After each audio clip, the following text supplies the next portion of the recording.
In a world where skin color and sexual orientation can still determine who is accepted and who is cast aside, the journey of Black gay celebrities toward freedom and self-acceptance often feels painfully out of reach. Being born Black in a society steeped in prejudice is already an uphill battle.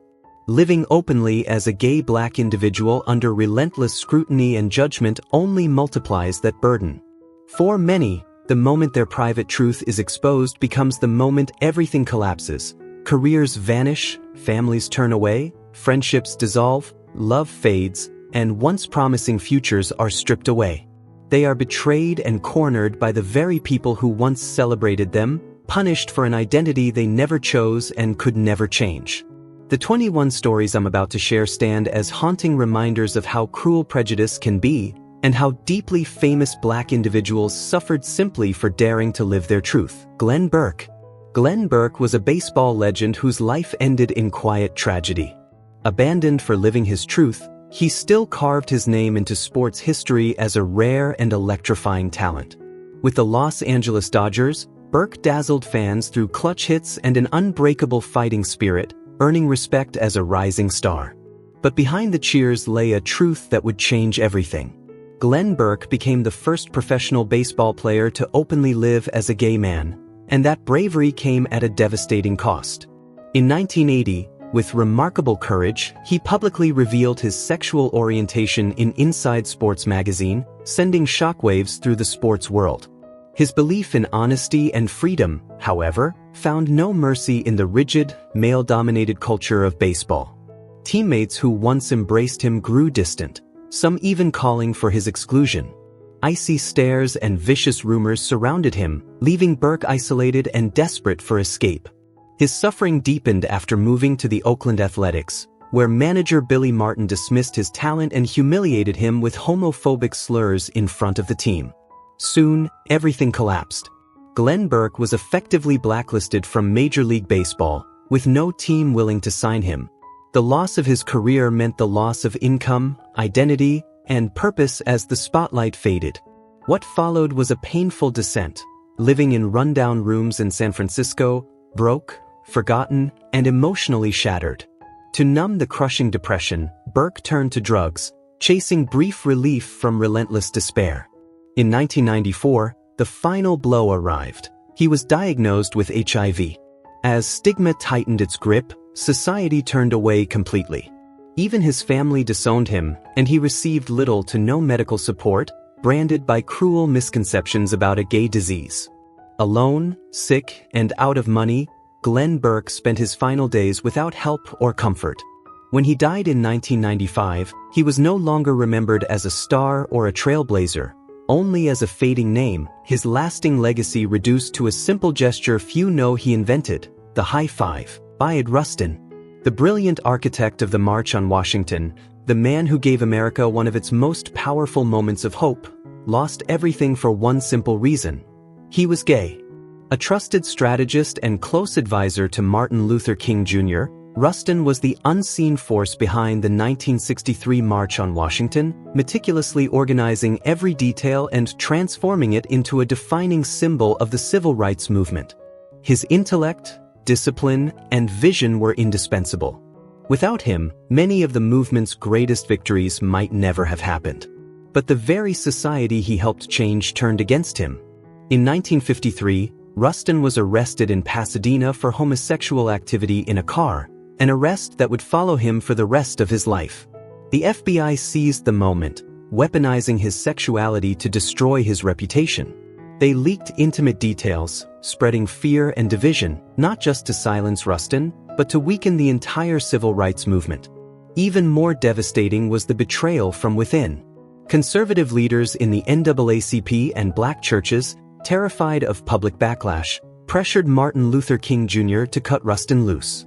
He was pushed out, erased from the spotlight, and forced to register as a sex offender, effectively ending his career.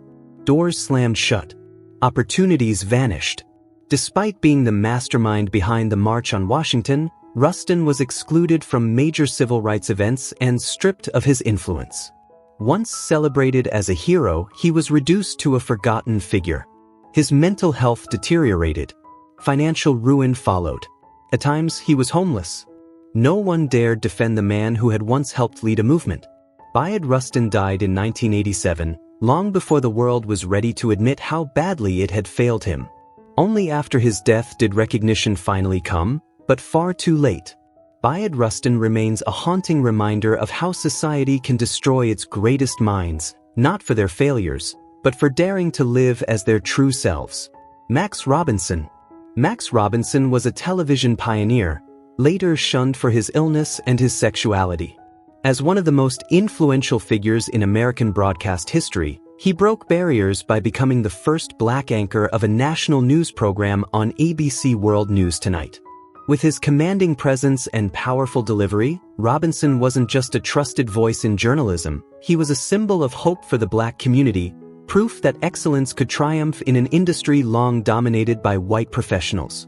But behind the spotlight, a darker chapter was approaching. Robinson's extraordinary career would be derailed not by failure, but by fear, ignorance, and prejudice. In 1987, at the height of his success, Max Robinson received devastating news. He had been diagnosed with HIV/AIDS.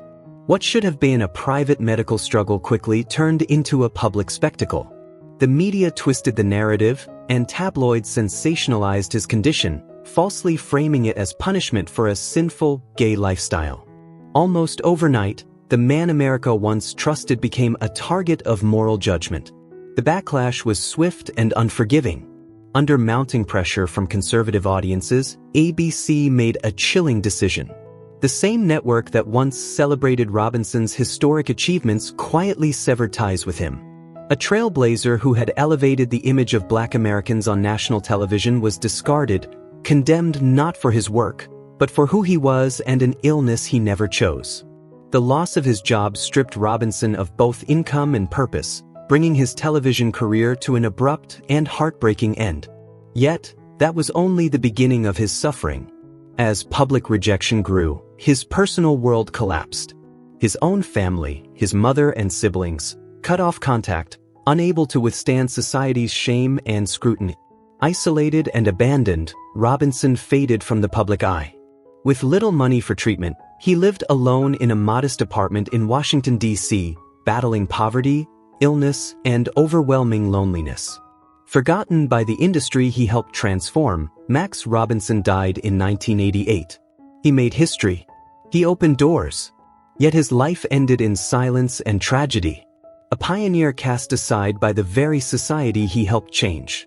His legacy was ignored, his voice silenced, leaving behind only the haunting memory of a man who once stood at the pinnacle of American television and was ultimately left alone in the dark. Willi Smith. Willi Smith was an iconic fashion designer who lost everything to AIDS and to the cruelty of stigma surrounding gay love. One of the most influential black designers of the 1980s, Smith created the groundbreaking Willi Wear brand, fusing street culture with high fashion in a way the industry had never seen before. His designs were bold yet wearable, modern yet comfortable, and they became a defining symbol of black urban style. Smith wasn't just successful, he was a trailblazer, a source of pride for the black community, and a visionary reshaping fashion from the inside out. Then, almost overnight, it all collapsed. In 1986, Willi Smith was diagnosed with HIV/AIDS. When he was hospitalized, the news leaked, and the response was swift and merciless. The media and New York's fashion elite descended on him, not with compassion, but with gossip and judgment. Instead of honoring his work, headlines speculated viciously about his private life, turning his illness into a scandal and his sexuality into a weapon. As fear spread, investors abandoned him. Retail giants and longtime partners severed ties, terrified that association with Smith would damage their image. Conservative consumers, once a major source of revenue, walked away, unwilling to be connected to anything linked to AIDS or a gay man. Within months, Willi Wear, once a powerhouse brand, was bankrupt. Smith's fortune, his career, and his standing in the industry evaporated. Reduced to relying on the quiet support of a few close friends, Willi Smith watched the fashion world he helped build turn its back on him. Invitations stopped coming. Events like the Met Gala, where he was once a VIP, no longer welcomed him. To the industry, he was no longer a designer or a legend, just a sick man, a name they preferred to forget.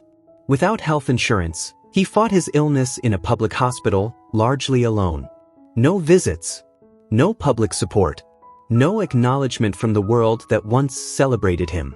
In 1987, Willi Smith died in pain and isolation. In his final days, he was forgotten.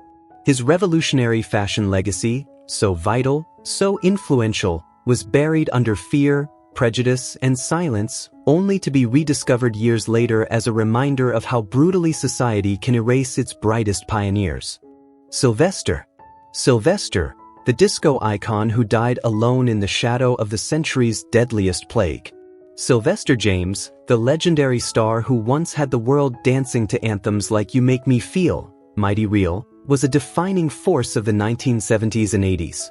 He didn't just stand out for his soaring, gospel-trained voice, but for his fearless self-expression, bold fashion, unapologetically gay, and proudly performing in drag. At the height of his fame, Sylvester embodied freedom, joy, and authenticity. Yet behind the glitter, his brilliant career was slowly suffocated by prejudice and a merciless disease. By the late 1970s, Sylvester had cemented his place in the music industry not only through undeniable talent, but through a fiercely authentic persona. At a time when silence was safer, he openly embraced his sexual identity, becoming a powerful symbol for the LGBTQ+ community. His music inspired liberation and self-love, earning him devoted fans around the world. But in 1987, when word of his HIV/AIDS diagnosis became public, everything unraveled. Major U.S. radio stations, especially across the South and Midwest, blacklisted his music. Conservative voices attacked him, branding him a sinner. Record labels, including Fantasy Records, severed ties, fearing public backlash. Once an international disco sensation, Sylvester was pushed to the margins, performing in small San Francisco clubs for the few who still remembered his greatness. The big stages vanished. His career faded. To survive, he sold his home to pay overwhelming medical bills. As his health deteriorated, so did his finances. Even his own family turned away, unable to accept his sexuality. What followed was a devastating isolation, years marked by pain, rejection, and silence. In 1988, Sylvester died in a public hospital, accompanied by only a handful of loyal fans. For years, his extraordinary musical legacy was buried beneath fear, stigma, and society's cruel indifference. Howard Rollins. Once a towering presence on television, Howard Rollins met a tragic and heartbreaking end, undone by illness, scandal, and unforgiving prejudice. One of the most gifted actors of the 1980s and early 90s, Rollins captivated audiences as Virgil Tibbs in the Heat of the Night, both the film sequel and the hit TV series. His intensity, intelligence, and relentless drive made him one of Hollywood's brightest stars, a symbol of strength, dignity, and black excellence on screen. But that success unraveled with terrifying speed. By the late 1980s, damaging rumors about his private life began to circulate. Everything exploded after a shocking arrest for indecent behavior at a gay bar. Overnight, his career was thrown into crisis. The press swarmed, speculation about his sexuality spread like wildfire, and the carefully built public image of Howard Rollins was torn apart. Then came an even crueler blow. In 1996, news leaked that Rollins was battling HIV/AIDS. In an industry ruled by fear and stigma, Hollywood turned its back on him. Producers canceled contracts and abruptly removed him from In the Heat of the Night, despite the role earning him an Emmy nomination. The heroic figure audiences admired was shattered by discrimination, not lack of talent. Overwhelmed by rejection and relentless pressure, Rollins spiraled into alcohol and drug addiction. With no steady work, he mortgaged his home, sold his belongings, and struggled just to survive. Doors closed one by one, until he became isolated and forgotten, living on welfare in New York, far removed from the fame he once commanded. In 1996, Howard Rollins died in a public hospital alone, without family, friends, or the industry that once celebrated him. His extraordinary career faded into silence, buried beneath fear, stigma, and indifference. Marlon Riggs. Marlon Riggs was a trailblazer for black gay voices, and he paid an unbearable price for telling the truth. A fearless and gifted filmmaker, Riggs shook the world in 1989 with Tongues Untied, a groundbreaking documentary that laid bare the lives, loves, and pain of black gay men. At a time when silence was safer, Riggs chose honesty. He openly embraced his sexuality and used his art to give a voice to those society had long pushed into the shadows. But courage came at a devastating cost. Tongues Untied was revolutionary, a cultural lifeline for the black gay community, yet it sparked fierce backlash from within the very community Riggs hoped to uplift. Conservative groups, especially black churches, condemned the film as a betrayal of tradition and values. The criticism was so intense that PBS, the film's primary funder, withdrew its support, branding the work as too gay. Overnight, doors closed. Funding vanished. Riggs' future as a filmmaker was quietly dismantled. The tragedy deepened in 1993 when Riggs was diagnosed with HIV/AIDS. As the disease ravaged his body, it also extinguished what remained of his career. Rejected by both the film industry and much of the black community, he lost every opportunity he had once dreamed of. Forced into poverty, Riggs survived on donations from friends just to continue medical treatment. Yet the deepest wound was not physical, it was isolation. The community he loved turned away from him for daring to confront an uncomfortable truth. In 1994, Marlon Riggs died alone in a rundown Oakland apartment, a place painfully unworthy of his brilliance and cultural impact. His death exposed a cruel reality. Society often celebrates courage only after it's too late. Though his work was revolutionary, its full significance was acknowledged only after he was gone. For years, the legacy of Marlon Riggs, a bold, visionary artist, was buried simply because he chose to live authentically and fight for dignity, visibility, and truth. Willi Ninja. Willi Ninja, the undisputed king of voguing, was a living legend who helped shape black ballroom culture and transform voguing into a global art form. A true pioneer, he carried the dance from underground balls to the world stage, immortalized in the 1990 documentary Paris is Burning. To the LGBTQ+ community and countless black artists searching for freedom through movement, Willi was more than a dancer, he was proof that self-expression could be power. But behind the brilliance, his legacy was slowly buried under cruelty and stigma. After Paris is Burning publicly revealed his sexuality, Willi was no longer celebrated, he was labeled, judged, and pushed aside as a black gay man in a society unprepared to honor his truth. The situation grew devastating in 2005 when he was diagnosed with HIV/AIDS. As word spread through the ballroom and fashion worlds, fear replaced admiration. Major fashion houses, including Jean-Paul Gaultier, cut ties with him, terrified that association with a black gay man living with AIDS would damage their image. Even within ballroom spaces, once seen as safe, prejudice surfaced. The icon who once ruled runways and balls was reduced to survival mode. With no contracts and no support, Willi sold his Harlem apartment to pay medical bills, slipping into poverty while teaching small dance classes just to stay alive. His body weakened, but his spirit didn't break. Even as illness consumed him, he kept teaching voguing, passing down techniques he had perfected over a lifetime. By then, all he had left were memories of his glory days, while the world forgot the man who made those moments possible. In 2006, Willi Ninja died quietly in a public hospital, without proper care, without insurance, and without the recognition he deserved. He passed alone, his revolutionary legacy nearly erased during the darkest years of the AIDS epidemic, a hero silenced by a society that refused to accept his difference. Alvin Ailey. Alvin Ailey, the tragic fate of the visionary founder of the Alvin Ailey American Dance Theater.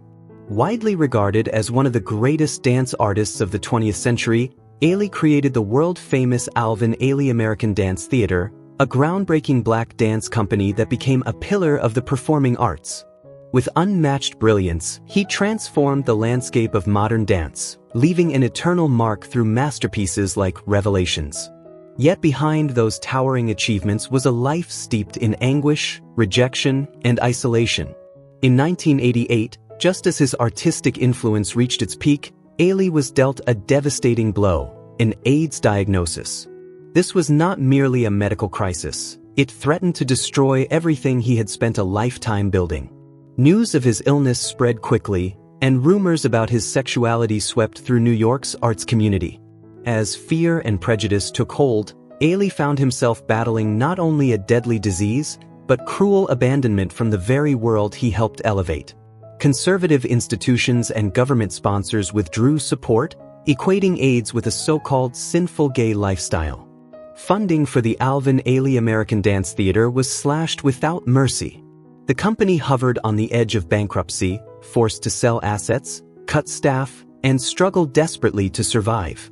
Meanwhile, Ailey's health deteriorated rapidly, with little compassion or assistance in sight. In 1989, he died in a public hospital, unable to afford proper treatment. Though the company eventually recovered financially, his legacy faded for years, overshadowed by stigma and silence. His remarkable career ended in loneliness, abandoned by family, institutions, and society itself. In the face of relentless bigotry, Alvin Ailey fought not only a fatal illness, but the profound cruelty of the very society to which he devoted his entire life. Jermaine Stewart, once radiant, now swallowed by darkness. Jermaine Stewart, the dazzling pop icon of the 1980s and early 90s, lit up the world with hits like "We Don't Have to Take Our Clothes Off." His silky voice, fearless style, and electric stage presence turned every performance into a celebration, making him a global favorite and a symbol of carefree joy. But in 1996, the glittering facade of fame shattered. When news of Stewart's HIV/AIDS diagnosis leaked, it sent shockwaves through the music industry and through his life. At the time, AIDS was drenched in fear, ignorance, and cruel stigma. Almost overnight, headlines exposed his sexuality, and the industry that once embraced him recoiled. Major radio stations and MTV quietly erased him from rotation, afraid his name might stain their image. Conservative audiences branded him a threat, not a talent. Isolated and abandoned, Stewart spiraled into a lonely exile. Arista Records canceled his contract, choosing corporate safety over loyalty. Once commanding massive stages, he was reduced to singing in small Chicago bars just to survive. Opportunities vanished. Medical bills mounted. He sold his home, then his possessions. Friends and even family drifted away, unable, or unwilling, to stand against the judgment society placed on him. Without proper care or support, his body weakened, his spirit battered by rejection. In 1997, Jermaine Stewart died in poverty and heartbreak. His family refused to pay for his burial or even a headstone. A voice that once defined a generation was silenced, and his legacy, once so bright, was left to fade into near-forgotten silence. Keith Barrow. A disco sensation whose rise was as dazzling as his fall was devastating. With the smash hit, Turn Me Loose, Keith Barrow burst onto the music scene as one of disco's brightest stars. His smooth vocals, fearless energy, and magnetic presence made him impossible to ignore. He climbed the charts fast, won over club crowds, and seemed destined for a long, glittering career. But just 1 year after reaching his peak, a cruel turn of fate erased everything he had built. In 1982, Keith's world collapsed when news of his gay relationship within New York's gay community became public. Soon after came the most terrifying blow of all. He was diagnosed with AIDS. The revelation sent shockwaves through the disco world. At a time when disco was already under fire and deeply entangled with fear, homophobia, and ignorance about AIDS, Keith was instantly treated as a liability. Almost overnight, he was labeled a danger to the industry. His glory days ended without warning. Columbia Records quickly canceled his contract, unwilling to stand by a name now seen as toxic. Promoters who once begged him to headline major venues suddenly shut their doors. His name disappeared from festival lineups and music headlines. The industry he had conquered now looked at him with cold judgment and quiet disgust. With no recording deals and no real stage to stand on, Keith was reduced to performing in dim, low-paying clubs where the fading lights couldn't hide the pain in his eyes. As his health declined, so did his finances. He sold treasured belongings just to afford medical care. His nights were long and lonely, spent in a rundown rented apartment in Harlem. The isolation cut deepest at home. His own family, overwhelmed by shame and society's cruelty, turned their backs on him. His sexuality and illness became burdens they refused to carry. Within a single year, Keith Barrow's promising disco career was completely erased. In 1983, at just 29 years old, he died in a public hospital, uninsured and largely forgotten.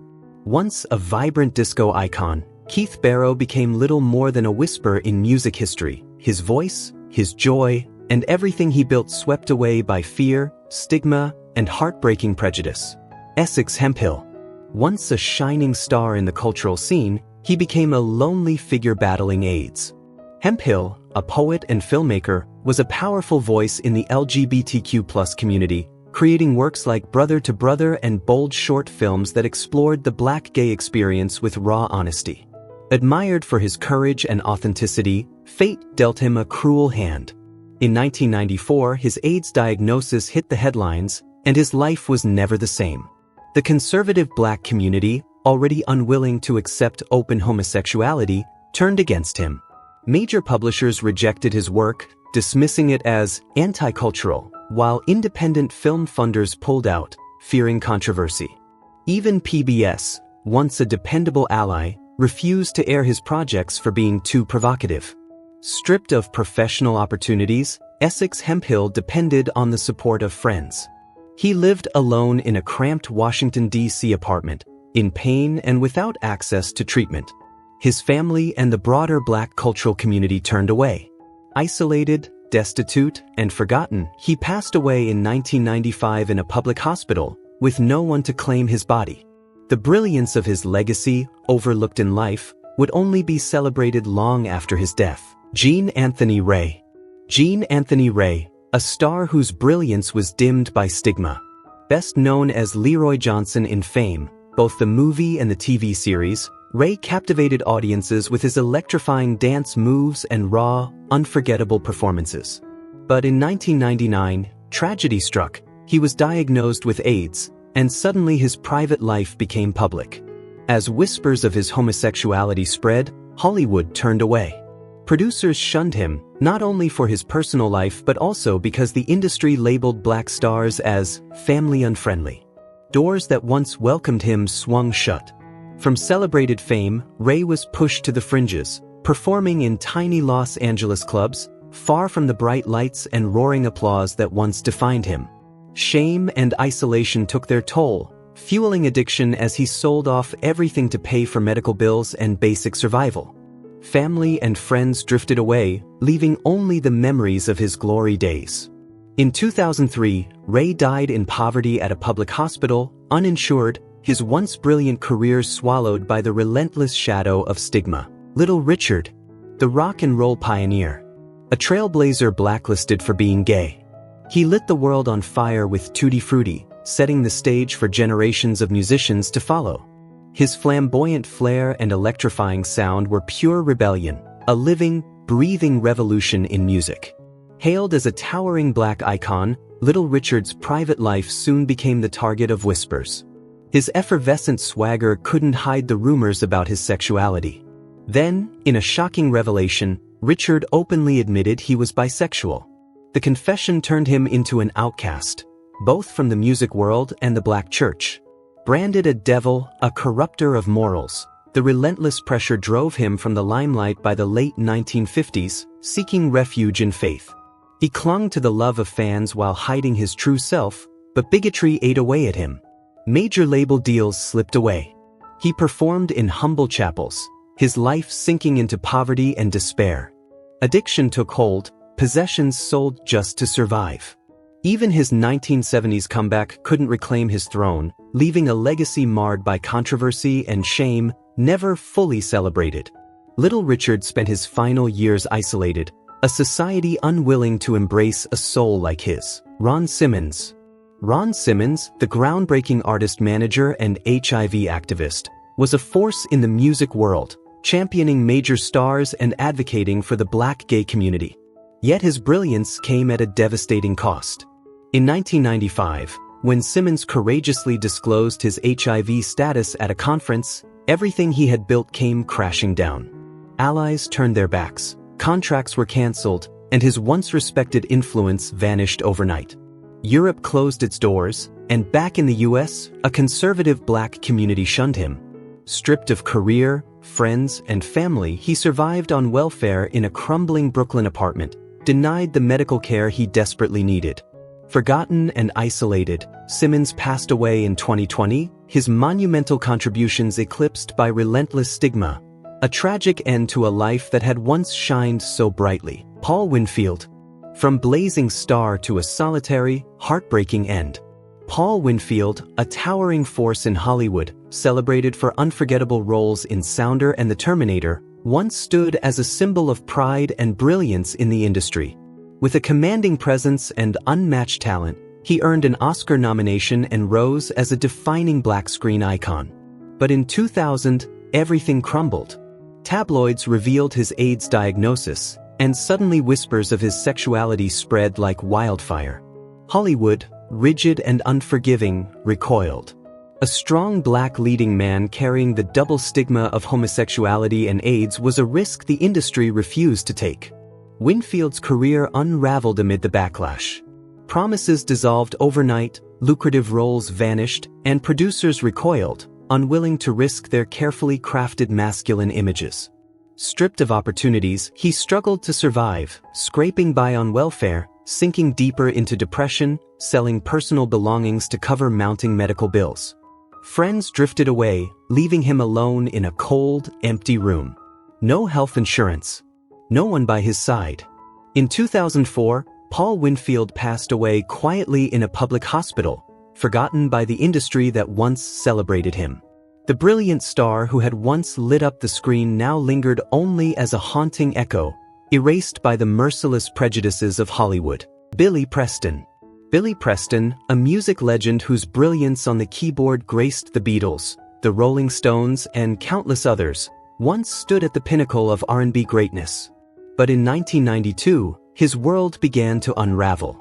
Headlines revealed his sexuality, followed by an arrest at a Los Angeles gay bar.